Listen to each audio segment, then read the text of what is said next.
a lot of the conversation gets framed around this idea of damage that's been done or trauma or the cost of work. I just believe this topic is really important for everyone. So I think you can frame it a little differently so that everyone can access it. That's one of the problems with a lot of the forced back to office is it's about the comfort level of someone with 20 or 30 or 40 years of experience just really knows how to work together in person. And you've got to learn new ways of communicating. AI is wild. Right now is when everything's a mess. It is hot take city on what AI is going to mean for everybody. The counter hot takes that it's like a nothing burger are starting to happen. You can get whatever opinion you want.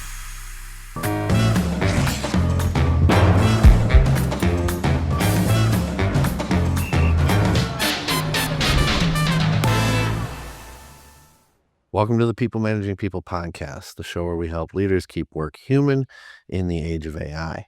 I'm your host, David Rice, and on today's episode, I'm happy to be joined by Bryan Power. He is the head of people at Nextdoor. In this conversation, Bryan and I are going to be talking about the landscape of mental health at work, why framing it around trauma may be doing more harm than good, and how we can shift the narrative towards resilience, performance, and access for all.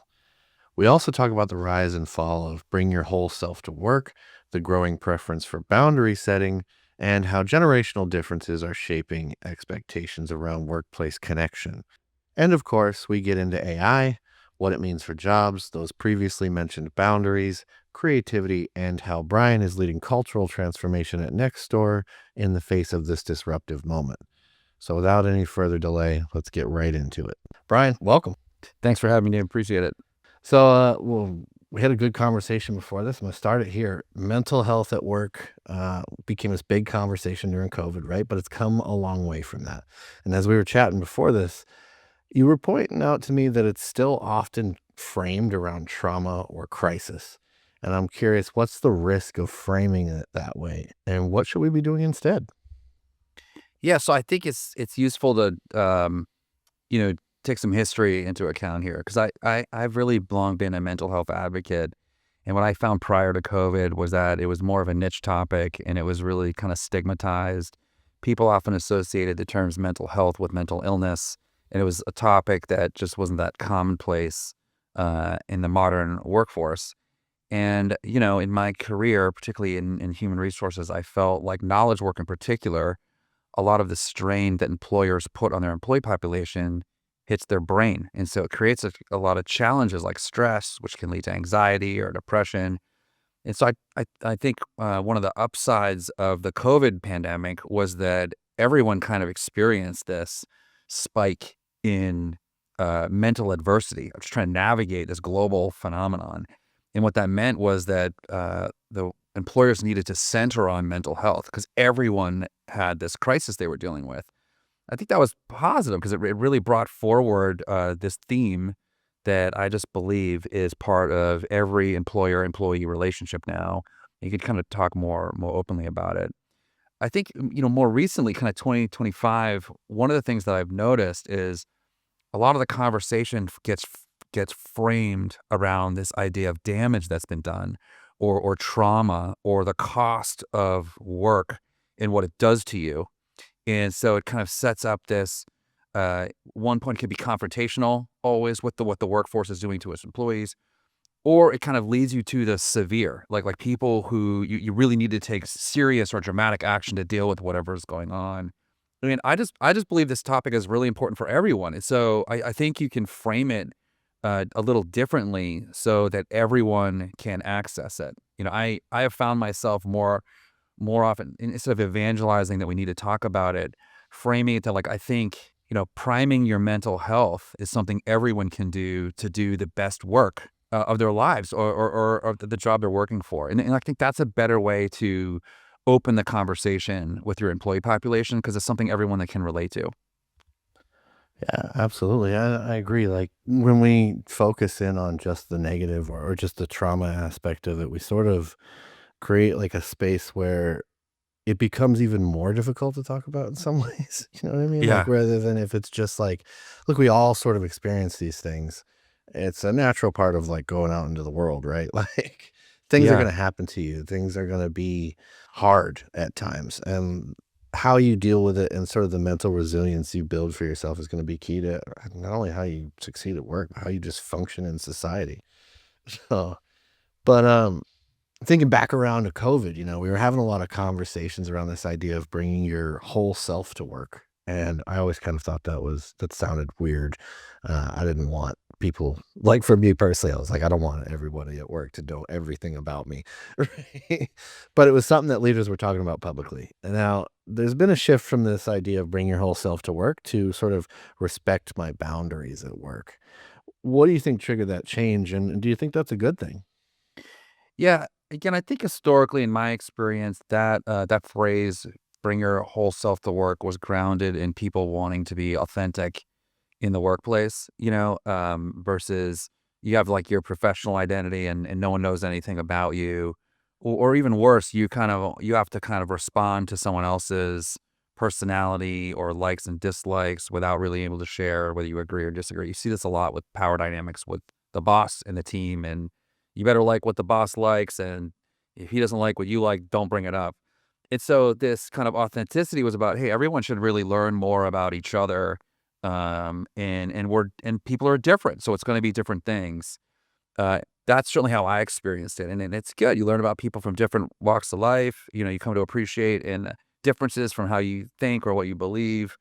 But somewhere, I mean, when I talk to peers about this, somewhere that invitation expanded to the point where I think employees start to wonder, like, well, what am I accountable here for what I'm supposed to accommodate when someone wants to share something, right? And so I think people, when you create a space for people to, and you invite them in, like, hey, who are you? What's going on?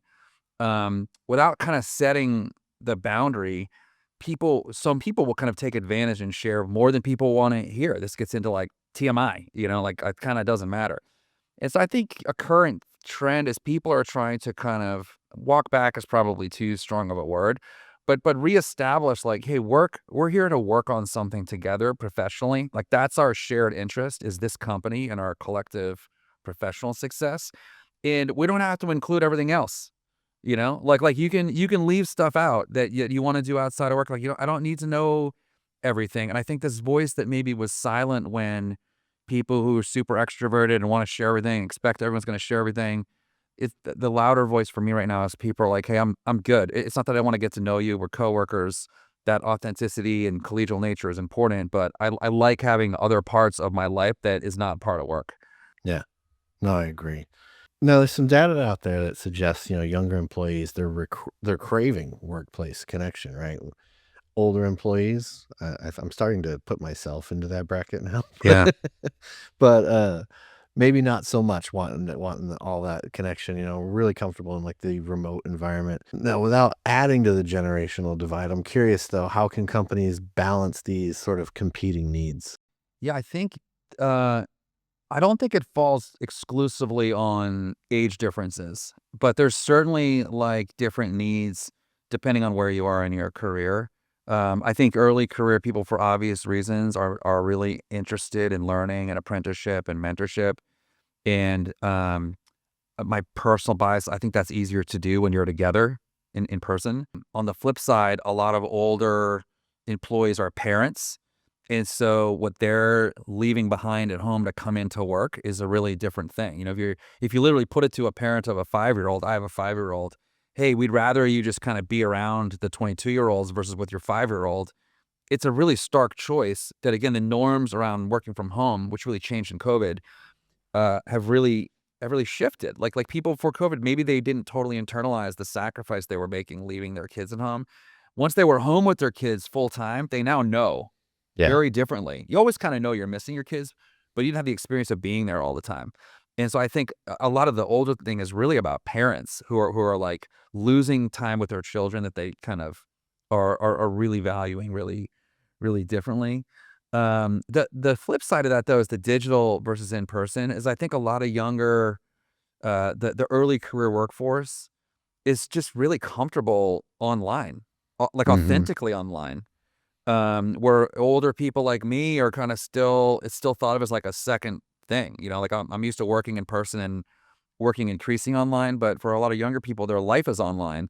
And particularly because of the COVID area, if you've only got, 5 years of experience, the first 2 of those was fully remote. And so you don't have this concept of before COVID or like back to the office because you never really had that experience. And so that you actually don't have a reference point. And the more time that goes by, the bigger population of people that don't understand what you mean about pre-COVID. That's really like 27, 28-year-olds now that don't understand what you mean. And so that's someone with 4 or 5 years of work experience. There's a lot of people in that bucket. Yeah, 10 years from now, that bucket will be big. Right? Yeah, you mentioned there them being more authentic online than in person. I'm curious how you think that changes sort of the way that we think about leadership presence and culture building. Like you're a leader. How has your sort of online presence evolved, I guess, would you say, over that time? Yeah, I've really had to work on it. I think it's really essential that leaders embrace this. I think that's one of the problems with a lot of the forced back to office is it's about the comfort level of someone with 20 or 30 or 40 years of experience just really knows how to work together in person. And you've got to learn new ways of communicating. You've got to get comfortable communicating through video, sharing video. I mean, I look at people on my team here at Nextdoor who, have huge online audiences on their Instagram or on LinkedIn.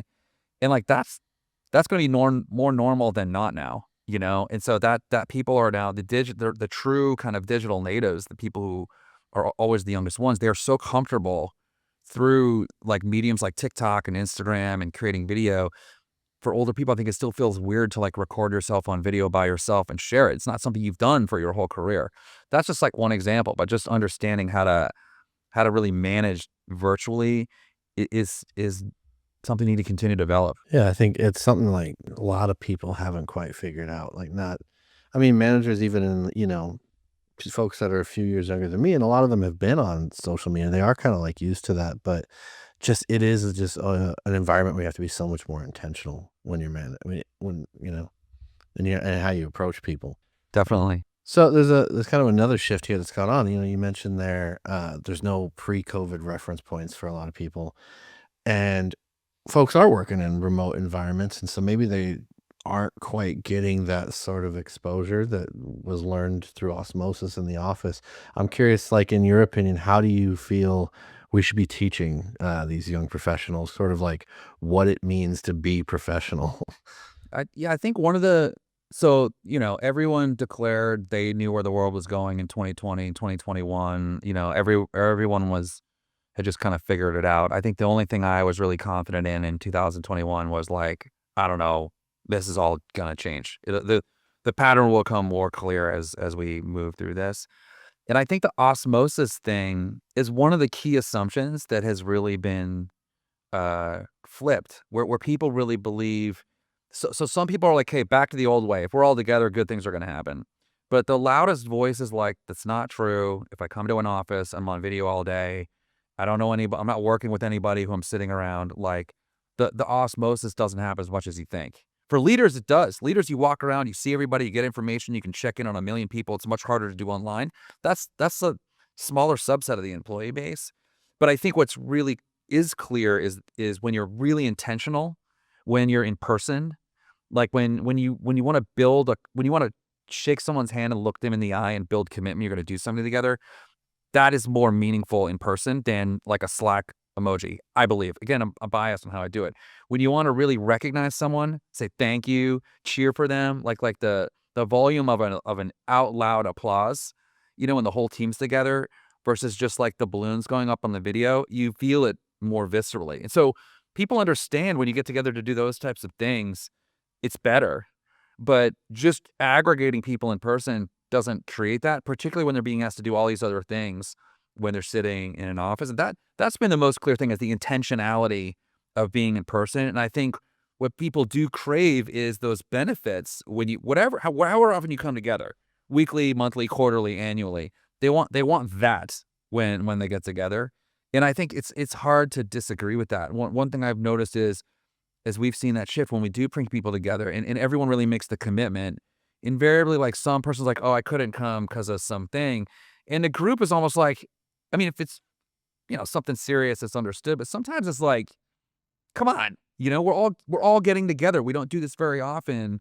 You could have overcome this, and it's more about the group is sad that the intentionality portion now is going to be missing someone, and we're not going to do it again for a while. That's very different from the top down person saying like, "Hey, everybody, you need to get in here."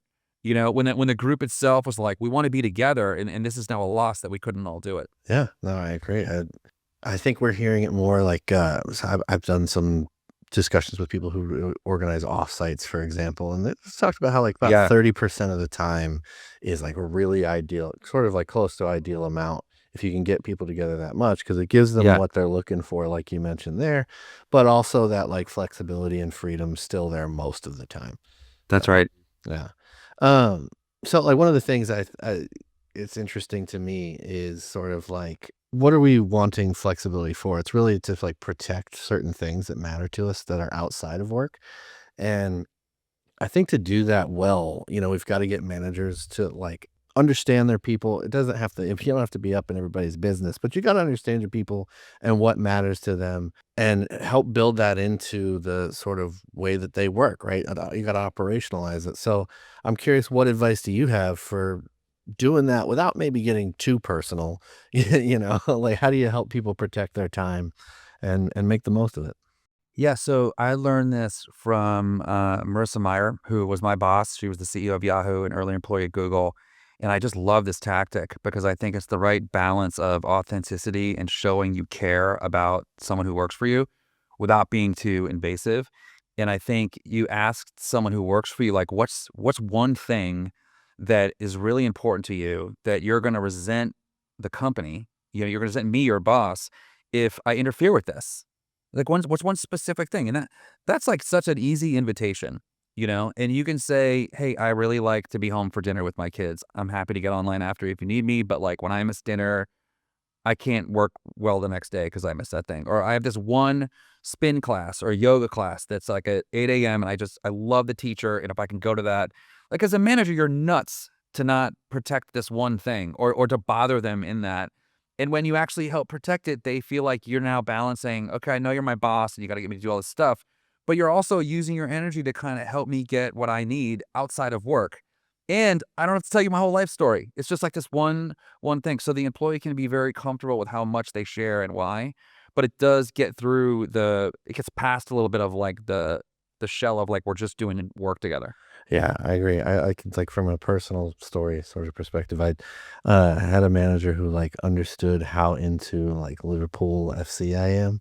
And there was like games that would be on work days and they would be like right around 3 o'clock. And I used to go in at like 7 a.m. and he'd kind of look at me if I was still there at 3, like, what are you still doing Hey, here? right. He's like, go on, get out of here. Like, and he knew like I was getting my work done, but like this one thing really meant a lot to me, and I wanted to go be with my friends or at least be in a space where I could watch it.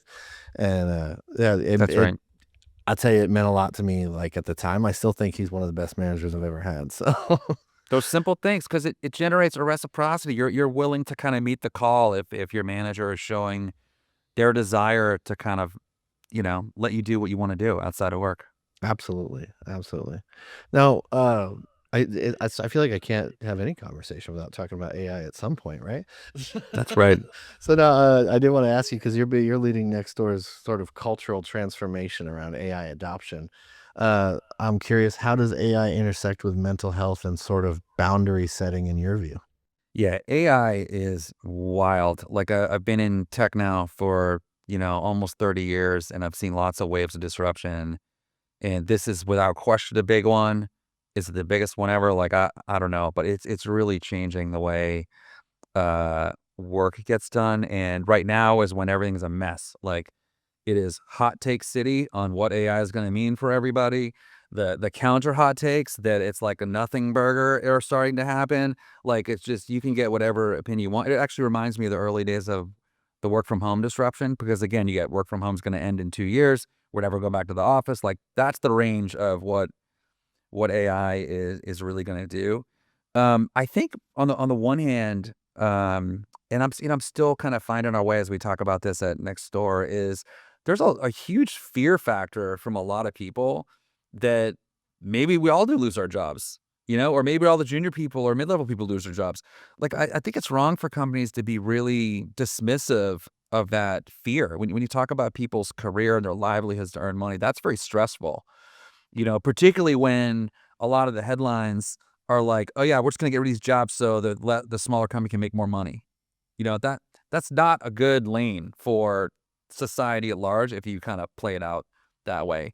There's other lanes where it's like, hey, you get to like not do the work you hate anymore, and it's give you time to do the stuff you really like. Like that starts to marry everybody's desires. Again, while it's all really unclear, I think you have to be really as open as you can about what you're learning and how people can participate in the learning of what you're gonna take advantage of.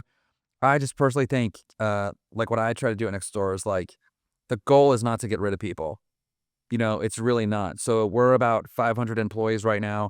I would rather operate like a 2,000 person company with only 500 people than we're going to operate like a 500 person company, but we just don't need as many people. So how can you get more out of everybody by doing the more creative, impactful work is I think how people can kind of get people included in what you're trying to figure out. Because all the things that are being figured out are happening by people on the front lines. That's really what you need to activate the innovation that's going to happen. Yeah, I agree. I think people are missing the big opportunity, which is to do Yeah, more, not to do as much with less, right? that's right. And it's interesting you mentioned the range there of opinions because I was saying to somebody recently, it's the only technology I've ever seen where the range of possibility goes from could solve all of our problems We're all gonna die. to be the end of Yeah, humanity. yeah. Like, I've never imagined that there would be anything in my lifetime that would create that range of That's emotion, but right. here we are. Um, all right. Well, this has been really good. I've enjoyed talking to you. So before we go, there's always a couple things I like to do with every guest. The first thing is I want to give you a chance to tell people more about where they can connect with you and find out more about what you have going on. I appreciate it. Not a big content creator, so I love people like you filling the space. I'm really happy.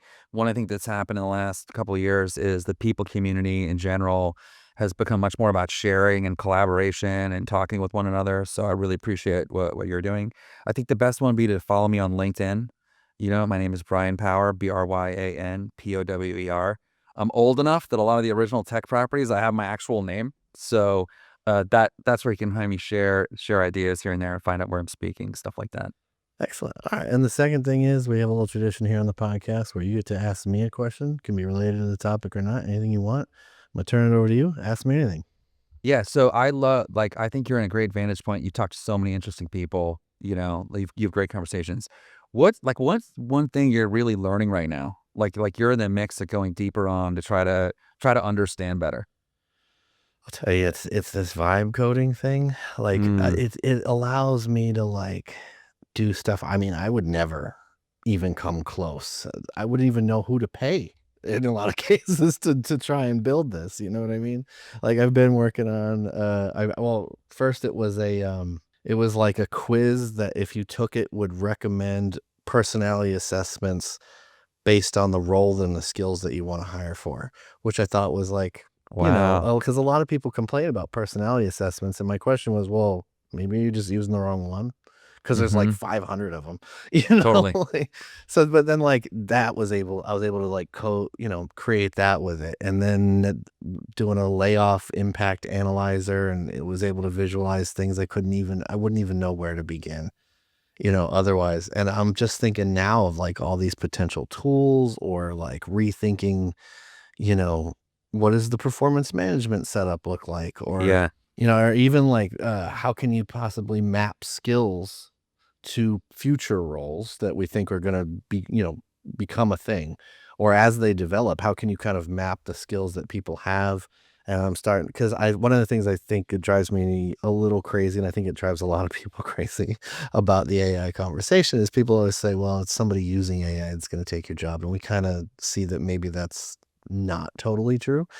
But then it's like you got people like the World Economic Forum saying it's going to create 11 million jobs, but replace 9 million jobs. Like, okay, well, what do these new jobs look like? Well, nobody Yeah, knows. I think the best I think that's awesome that you're doing that, and I like as an optimist, a future where people can just make their own apps and tools and technology without needing their own engineering team is a massive unlock for creativity around the world, right? Yeah. So I think that's awesome. The second thing is I forget where I saw this, but Excel was a massive unlock for Yeah. financial productivity. It didn't kill all the finance jobs, like, at all. So AI is probably better than Excel, but, like, it actually doesn't mean that now everybody that does it go away. It just means you spend your time doing new things ideally. Yeah, I mean, it's like it unlocks your creativity of how am I gonna use this? The same way that your creativity was how am I gonna use a That's right. pencil or a guitar, Total you know? exactly. So, like, in some ways and I understand people's reservations about it, and I have them too, like, Yeah. but it's here, and it's not really going anywhere. So, Yeah, I agree. I we hope have people to sort of figure out how we're gonna live in it. Yeah, I Yeah. hope my the urgency for our employees and everybody is just apply it, try it, learn. Like, an instrument's a great example. You can't play an instrument if you don't practice and make mistakes. And I think that this is something everybody could find value in. Yeah, learning how to prompt it and get what you want out of it is interesting. I mean, it's a journey I've Definitely. been on for a couple of years now, and I'm like, it's amazing to see how it's advanced, but it's also Mhm. interesting to see how I've advanced Mhm. in some ways and how I understand how to talk to it. So I think that we need to like not lean into catastrophizing so That's right. much, you know? I agree. Oh. Well, Brian, I really appreciate this conversation and you given me some of your time today. Thanks for having me, David. Absolutely. Listeners, if you haven't done so already, head on over to peoplemanagingpeople.com/subscribe. Get subscribed for the newsletter. You'll get all our latest content. We've got a lot of cool events coming up this year, so be sure to check that out. And until next time, stop catastrophizing.